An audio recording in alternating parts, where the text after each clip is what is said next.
സ്വാതന്ത്ര്യദിനം മുതൽ കേരളത്തിൽ പ്രിൻസിപ്പൽ എസ്ഐമാർ പോലീസ് സ്റ്റേഷനുകളുടെ ചുമതലക്കാരാകും. സിഐമാർ മുൻകാലങ്ങളിലേതുപോലെ മേൽനോട്ട ചുമതലയുള്ള ഓഫീസർമാരായിരിക്കും. 419 സ്റ്റേഷനുകളിൽ മാറ്റം വരുമ്പോൾ നഗര കേന്ദ്രീകൃതമായ 64 സ്റ്റേഷനുകളിൽ സിഐമാർ SHOമാരായി തുടരും. ഓഗസ്റ്റ് 15 മുതൽ കേരളത്തിലെ പോലീസ് സ്റ്റേഷനുകൾ വീണ്ടും സബ് ഇൻസ്പെക്ടർമാരുടെ ഭരണത്തിലേക്ക് തിരികെ വരികയാണ്. 484 പോലീസ് സ്റ്റേഷനുകളിൽ 419 എണ്ണം സ്വാതന്ത്ര്യദിനം മുതൽ SI ഭരണത്തിലാകും.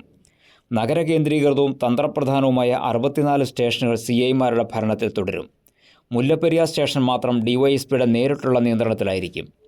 LDF സർക്കാരിൻ്റെ കാലത്താണ് കാര്യക്ഷമതയ്ക്ക് വേണ്ടി സർക്കിൾ ഇൻസ്പെക്ടർമാരെ പോലീസ് സ്റ്റേഷനുകളുടെ SHOമാരായി നിയമിച്ചത്. പോലീസിൻ്റെ കാര്യക്ഷമതയെ LDF സർക്കാരിൻ്റെ തീരുമാനം പ്രതികൂലമായി ബാധിച്ചു എന്നാണ് UDFൻ്റെ വിലയിരുത്തൽ. ഒന്നിലേറെ സ്റ്റേഷനുകളുടെ മേൽനോട്ട അധികാരമുണ്ടായിരുന്ന CIമാരെ ലോക്കൽ സ്റ്റേഷനുകളുടെ ചുമതലയിലേക്ക് അയച്ചതോടെ അവർ നിഷ്ക്രിയരായി എന്നാണ് വിലയിരുത്തിയത്. അതോടൊപ്പം പരിശീലനം പൂർത്തിയാക്കി വരുന്ന SIമാർക്ക് പ്രത്യേക അധികാരമില്ലാത്തത് അവരുടെ കാര്യക്ഷമതയെയും ബാധിച്ചു. ഈ പ്രശ്നത്തിന് പരിഹാരമെന്ന നിലയ്ക്കാണ് സ്റ്റേഷൻ ഭരണം മുൻകാലത്തേതുപോലെ ആക്കുന്നത്. CIമാർ ഒന്നിലേറെ സ്റ്റേഷനുകളുടെ മേൽനോട്ട ചുമതലയിലേക്ക് തിരികെ പോകും. പ്രിൻസിപ്പൽ SIമാർ SHOമാരുടെ ചുമതലയും ഏൽക്കും. സർക്കാരിൻ്റെ തീരുമാനം പോലീസ് സേനയ്ക്കുള്ളിൽ സ്വാഗതം ചെയ്യപ്പെട്ടിട്ടുണ്ട് എന്നാണ് വിവരം. News desk KCV news.